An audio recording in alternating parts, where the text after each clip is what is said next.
मानस श्रृंखला में आज का विषय आकर्षण। वासना शब्द ही माया भाव का पर्याय है। इसी का एक रूप भावना भी है। दोनों ही मूल में इच्छा या कामना स्वरूप है। माया का जीवन में प्रवेश कामना रूप में ही होता है। आकर्षण से कामना और ज्ञान से आकर्षण पैदा होता है। कामना मन में बीज रूप बनकर क्रिया रूप वृक्ष उगाती है। परिणाम रूपी फल लगते हैं। मन पर माया का प्रथम आवरण है कामना का। ब्रह्म अकेला था तो उसके मन में कामना हुई एको हम बहुश्याम, एक से अनेक होने की, नया निर्माण करने की। तब माया का जागरण हुआ, युगल तत्व बना, एक आकर्षण पैदा हुआ और ब्रह्म के एक अंश को माया ने घेर लिया, उसके स्वरूप का निर्माण कर दिया, रित और सत्य रूप में प्रतिष्ठित कर दिया। युगल रूप में ही ये सृष्टि आगे बढ़ी। ब्रह्म वही रहा, माया के रूप बदलते गए, क्रियाएं और दिशा बदलती गई। प्रकृति बनकर माया ने ही ब्रह्म रूप पुरुष को भिन्न भिन्न स्वरूप प्रदान किए और विश्व बन गया। आगे का ये विश्व भी उसी सिद्धांत पर कार्य करता है। अवस्था भेद के कारण एकाएक समझ में नहीं आता। स्त्री पुरुष के बीच का आकर्षण भी तो माया ब्रह्म का एको हम बहुश्याम ही है। प्रकृति भाव है, कुछ पिछले जन्म के कर्मों पर आधारित भी हो सकता है। व्यक्ति स्व विवेक से ही अपना मार्ग तय करता है। ज्ञान अज्ञान एवं समाज धर्म की व्यवस्था के बीच माया भाव का रूप जन्म पोषण मृत्यु सभी के साथ जुड़ा है। जन्म देते हैं ब्रह्मा, पालन करते हैं विष्णु तथा संहार के अधिपति शंकर हैं। तीनों प्राण ही हमारा हृदय बनते हैं। ह्री मतलब हरती, हरने वाला, दय यानी दयति, देने वाला, और यह माने यम, नियमन करने वाला। क्रमशः महेश, विष्णु, ब्रह्मा। जीवन का आधारभूत कर्म है निर्माण, नया निर्माण या विस्तार, एको हम बहुश्याम। इसी के लिए ब्रह्म सदा माया के प्रति आकर्षित रहता है। यह आकर्षण ही जीवन का स्थायी भाव है। इसी से आनंद का सृष्टि रूप विस्तार होता है। हमारे शरीर के रोम रोम में यही ब्रह्म, यही आनंद और कामना रहती है। ये संपूर्ण जगत इसी अवधारणा पर टिका है। बिना प्रजनन के पालन पोषण किसका, मृत्यु किसकी। सृष्टि चक्र में मृत्यु के बाद पुनः जन्म की क्रिया जुड़ी है। इसमें चूंकि कर्मफल भी है, अतः मात्र आकर्षण से कर्म नहीं होता। माया आकर्षण को ज्ञान से नकारते हुए आगे बढ़ जाती है। एक तथ्य यह भी है कि स्त्री पुरुष दोनों शरीर अर्ध नारीश्वर के हैं। जब तक पुरुष के भीतर की स्त्री सुप्त है, कोई सृष्टि कामना नहीं होती। पुरुष का पौरुष भी सुप्त रहेगा।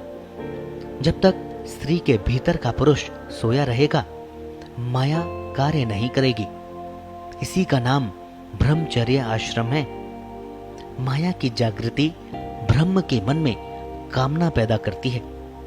गृहस्थ आश्रम में निर्माण के सारे अध्याय जब स्पष्ट हो जाते हैं, निर्माण काल बीत चुका होता है। तब संतुष्टि के एक भाव के साथ फिर इसी ब्रह्मचर्य में प्रतिष्ठित हो जाता है। संतुष्टि ही एकमात्र शर्त है। संतुष्टि का अर्थ है कामना की पूर्ति, और सबसे कठिन है विस्तार कामना की पूर्ति। अतः व्यक्ति उम्र भर व्यभिचार करता ही रहता है। हर बार सुंदर स्त्री या पुरुष को देखकर पुरुष या स्त्री के मन में विस्तार की कामना उठती है, जबकि समाज व्यवस्था में तो इसका निषेध भी है। इस भाव के पार जाने के लिए, प्रभावित न होने के लिए इस भाव को समझना ही पड़ेगा। केवल नकार देना और दबा देना इसका उत्तर नहीं है। इसका उत्तर है स्वयं के भीतर जो विपरीत भाव भरा है उसको समझना। पुरुष अपने भीतर के स्त्री भाव को समझे तथा स्त्री अपने भीतर के पुरुष भाव को समझे। इसी के अनुरूप बाहर के स्त्री पुरुष दिखाई पड़ते हैं। स्त्री के प्रति भीतर यदि वासना है तो बाहर भी उसे देखकर वासना ही जागृत होगी। उसके प्रति सम्मान है तो सम्मान ही किया जाएगा।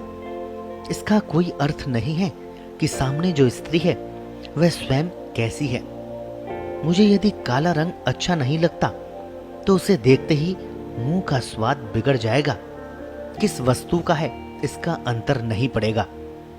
अतः बहुत बड़ा अभ्यास इस बात के लिए करना पड़ेगा कि विपरीत लिंग के बारे में अपना दृष्टिकोण सदा पवित्र बना रहे।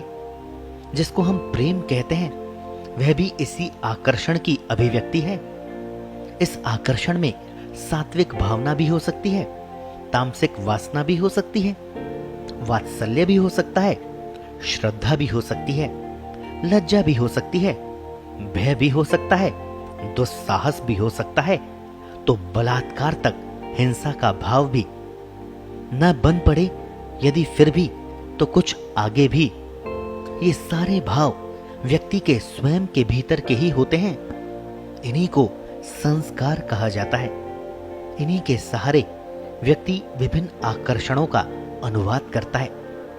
सामने से भी यदि इसी प्रकार के प्रयास किए जाते हैं तो उनके प्रति स्वीकृति या प्रतिकार इसी आधार पर करता है। इसी में व्यक्ति का धर्म या समाज या जाति आदि के नियम भी शामिल रहते हैं, जिनमें मर्यादाएं भी होती है एवं भावी चिंतन भी। इस व्यवहार का आधार हमारा शास्त्रीय ज्ञान भी होता है। जीव की उत्पत्ति का कारण ही आकर्षण है। ये जीव के साथ धर्म की तरह जुड़ा रहता है। धर्म पर यह भी एक महत्वपूर्ण आवरण का कार्य करता है। मूल धर्म तो अर्थ एवं काम से गुजरते हुए मोक्ष प्राप्त करना है। इसमें सबसे बड़ी बाधा ये आकर्षण ही है। इसीलिए सभी धर्मों ने ब्रह्मचर्य अर्थात संयम पूर्ण जीवन को बड़ा महत्व दिया है। किंतु ये आकर्षण इन सब सिद्धांतों एवं अवधारणाओं से भी शक्तिशाली होता है, अतः इनके बस में नहीं आ सकता। लोग दबाने का प्रयास भी करते हैं, किंतु अचानक कभी भी फूट पड़ता है, अनर्थ करा देता है। अतः यह तो और भी खतरनाक रास्ता है। सही और एकमात्र रास्ता है इस आकर्षण के स्वरूप को समझना। जीवन में इस आकर्षण की भूमिका उपयोगिता को समझना पड़ेगा। इसको एक ईश्वरीय गुण मानकर इसका सम्मान करना पड़ेगा। अपने भीतर बैठे इस आकर्षण को ब्रह्म का एको हम बहुश्याम मान ले, तब इसमें कुछ भी नकारने जैसा नहीं रह जाएगा। सब कुछ प्रेम करने लायक हो जाएगा। जैसे ही प्रेम का भाव बढ़ेगा, सारा तमस भाव, वासना भाव तिरोहित होता जाएगा। मन पवित्र होता जाएगा। वासना प्रार्थना बन जाएगी। माया भाव अपनी चादर समेटता हुआ फिर से ब्रह्म में एकाकार हो सकेगा।